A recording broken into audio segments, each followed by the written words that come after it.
Welcome, everyone, to our podcast. Today, we're sitting with partners in school nutrition, diving into actionable inspiration to provide you not only ideas, but strategies for success. I'm your host, Maureen Pisanick, and I'm thrilled to explore this topic with you and with some of our school nutrition friends. Well, we are so excited to welcome our partners in not only sponsoring great education days like the Innovation Academy, but in logistical solutions for schools. So I have with me today Elena Buist and Chip Gregory, and I am so excited. So Elena, you are the product transparency lead, and boy, is your job ever so important in this growing world of clean label and ingredient, looking at every dye and turning every label. So I can't wait to ask you some important questions. Very excited. You've been with GFS now for 25 plus years. Yeah, I think it's actually pushing 30. But oh my gosh, okay. Starts to age me. I know. I hate when my bio's read because then I'm like, okay, now people just really know how old I am. And Chip, you've been all over the place. Yep. So I've been with Gordon Food Service as a employee for 17 years, and I was a customer before that for 4.5. So. I love that point. I love that, a lot of the times we are gravitating towards the village of support that, brings all of us success. And you were a customer and now you've been an employee of GFS. I have been a food service director and consultant now for over 20 years. And I don't remember a day of being a successful operator without Gordon Food Service. So thank you. And those that preceded you, because you have been an important part of my career. And I'm so thrilled to have you guys with us today. Some fun facts about Chip is, I love the fact that you make people laugh. You're here teaching technology today, but you also have some cool ties with like Led Zeppelin. So that's also one of our fun facts about you. Tell me real briefly. Well, two things. One, I got to, years ago, I had the chance to meet Robert Plant from Led Zeppelin and spend some time with him, having some great conversations. And one of my best friends is a lead singer in a Led Zeppelin cover band called Kashmir. I'll plug them. I love it. And I've known Gene for 18 years, so I get to be a roadie for him and help the band set up and spend a ton of time listening to my favorite band. I love it. And I love also that you're so relatable. And I think when you train on things like how to manage your inventory in school food service, you make it fun and you make it relatable because you care about what you do. And I love these types of opportunities to have conversations. There are real people behind the services. Yeah. Elena, you came on board with us. We met you earlier in January when we started talking about Buy American and Clean Label. Talk to me a little bit about something fun, but from what brought you to this area of expertise in Gordon Food Service? A bit happenstance through my career, but really, I have children. And so some of these topics hit very, very close to home. And you start understanding the importance of diving deeper and the data accuracy that's needed in the space. So I just really naturally gravitated to the space due to my home environment, plus just being a data type of nerd. I love it. I love it. So most folks in school nutrition tell me that they came into it because they have kids and they care about the kids. There is so much connection between the food we serve and making the cafeteria an extension of the classroom. We know everyone is worried about meeting the regulations, number one, and also the growing conversation. So I want to talk a little bit with both of you. You as the lead in the department that helps really schools understand how to turn that label digitally, if you will. And then we all know, we need to be efficient and we need reports and we need tools and resources. So when people are looking at what can I order, I'll let you start. Talk to us a little bit about some of your thoughts about how this is evolving. Yeah, it's an important topic, and I think it's one you'd imagine that we're having almost every day. So when I think about it, we're fundamentally seeing a shift in food service right now. And the two key drivers that I would say that are there are around compliance for regulations as well as consumer awareness. So for years, that conversation's been more around nutritional data. Mm-hmm. Fats, sodiums, calories, et cetera, and it's really evolved dramatically over time. And when you think about the regulations that have taken place, in particular by American, it's forcing us to think about questions like, where is the food sourced from? So it's not only just about what's in the food now, it's the story behind it. And that's putting an extreme amount of pressure on food service directors. And in some instances, making them feel like they need to become supply chain experts. And at the same time, we're having this conversation about clean label now as well, which has really taken a topic out of the grocery store aisle and brought it into the cafeteria line. And that has been a driver from a parent perspective.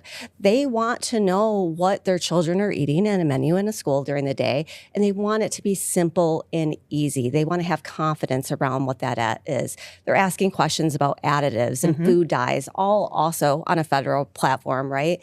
And so they're looking to others for help and support in that space. So it kind of creates the perfect storm of, this balance between compliance and then just making sure that we're meeting the growing demand from parents to provide transparency. And I think that is falling really on the shoulders of our food service teams in the schools. And so my big thought here is really around collaboration, right? So at one point, it was an optional thing. And I now think it's really essential for all of us because not one entity in this equation, whether you be the school, the food distributor, or the manufacturer, we're not going to be able to handle it on our own. So we really, really need to collaborate in this space. And it's a challenge, but at the end of the day, we really want to grow and deepen our trust with our end consumers, the children, and service our communities. I love that. Chip, I love the little icon, Buy American. It was my dream to have a easy visual way. So one of the things I love about you, Chip, is you make what seems to be a daunting task, being able to know what you're ordering and know the label, technically appropriate and accessible. Give me some highlights. What are you looking at the digital side to help customers understand this? Well, I would think our Gordon ordering platform is really in tune, and the ability to search and filter out products that you're looking for. If you're looking for something that's kosher, if you're looking for Buy American, if you're looking for specific brands, specific types of products, it's really, really easy. You're thinking about a catalog of literally 150,000 items that our customers can scroll through. Love it. Woof. Yeah. That's a lot of products. But if we can help narrow that down, and one of the things that we do at Gordon Food Service is we spend time listening to our end users and our partners, and we build into our programs the needs of our customers and our partners. So we build these search functionalities for the people who use the program. And, years ago, program would be built, and you're kind of stuck with it forever and a day until it times out in its life expectancy. But now we have these agile programs that we can be very cognizant of the prevailing needs of our schools, of our customers. I love it. So real quick, we know that school people, because I'm one, I'll put myself in that bucket. Sometimes we're creatures of habit. We start a new school year and we do it the way we've always done it. Give me one quick idea. Like if I'm somebody that's like, darn it, my community wants clean label, how do I say that? So you take the menu transparency. What's one tip you would give schools to engage in communicating their menu transparently? Communicating it or changing it? Both. Okay. So I would start with the change aspect of things before you get to the communication. So I would say keep it simple. Mm-hmm. I think so many times we want to, overhaul the whole menu and wave the banner that it's clean label now. And I don't think that we necessarily need to rush there. I would say look for one simple thing that has high impact. So think your red slushy, your breaded chicken nugget, or even your ranch dressing. And think about what are the better, cleaner alternatives that are out there that your kids can love equally as the previous product. So I would say keep it simple and ease into it. Oh, I love it. What's your tip? I would say be steady. Instead of making change an event, make it a way of life. Mm-hmm. And if you make small changes, you make 10 small changes, by the end of 2 weeks, well, you've got those things in place rather than trying to do them all at the end of a Friday afternoon at 2:30 and when you're pressed for time and you got other things on your mind.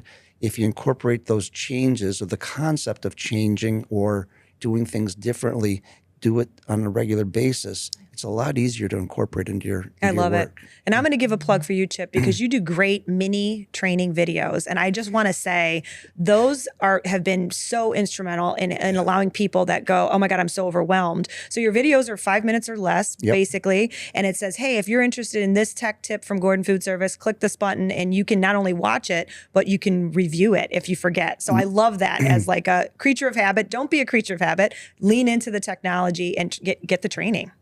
That concept came from me searching through a 45-minute video to find out where someone was talking about printing a report. And I'm like, oh my gosh, this is just so frustrating. I said, how about if we just break these videos down into bite-sized pieces that gives you exactly what you're looking for?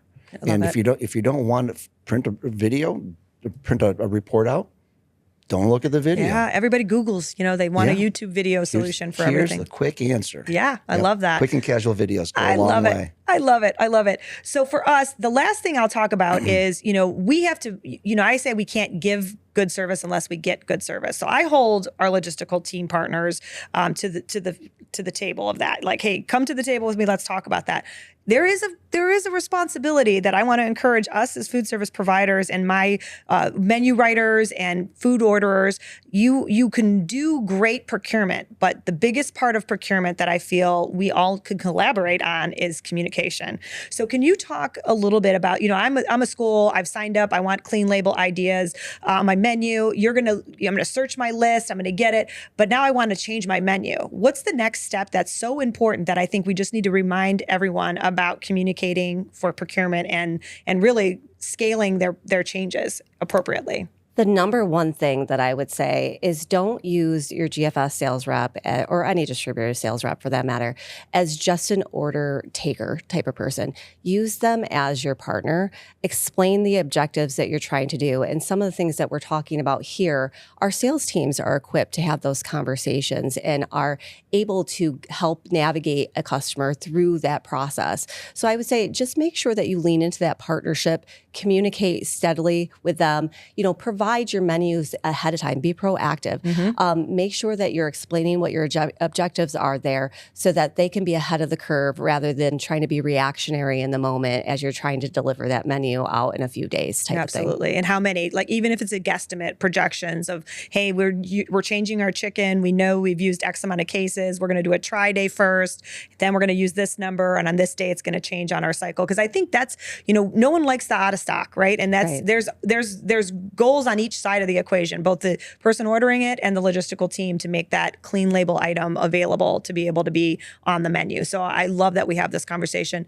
Any tech tips for procurement that you want to just pearls of wisdom? Well, it takes time to bring product in. And if we've planned out a certain amount of cases for a school system, and there's a change on that, it takes time to make sure that we have product, set and squared away for that person. Yeah. We also have within the ordering program, we have the ability to look at live inventory, which is really, really helpful, and our replenishment dates. So you can get an idea of how much product we're holding and how much we bring in when we're bringing it in. So we communicate, to your point, we communicate that information to our customers literally every day inside the ordering platform. I love it. So lean into the technology. Absolutely. I think we're talking about these mini trainings, the opportunities to get information.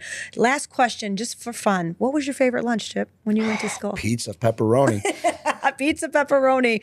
How about you? I mean, that was a solid hit. My second favorite day was when we had the instant mashed potatoes with the gravy and the chicken nuggets. Yes, that Chicken signed mashed me up potato all day. balls. I'm finding a theme in my podcast, people, that, we know that there are some common webs that weave us all together. Most importantly, we are all in this together, and it takes a village to support schools.